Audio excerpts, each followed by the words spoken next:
I don't know if anybody else noticed in my last video, but Jim did. There's an open spot in the shop right here. The 67 Camaro is now at the body shop to get painted. So if you want to see more behind the scenes work, see the car body work, and as it goes through the steps of being painted, head over to Luna Autobody. Check them out on Instagram. He'll be putting up some videos and shorts and stuff on the car as it goes through. They do a lot of cool stuff. They've done, I think, just a 56 Chevy they finished up with. They just did like a 70 C10 truck. They do a lot of cool old cars, and they do some modern stuff too, as well as interiors. They're working on a 67 Corvette convertible doing the interior for a resto mod. So they have a lot of cool stuff. Head over and check them out. Do me a favor and show them some support and follow along there. I'm going to be watching as that car goes through as well. And then by the time it's done, I'll do a video on my channel here about the car and what it looks like up close and in person.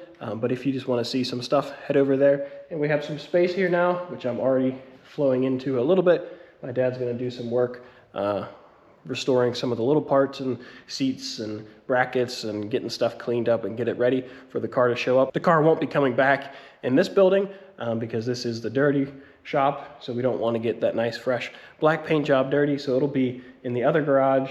But another project will show up here and fill its place very soon.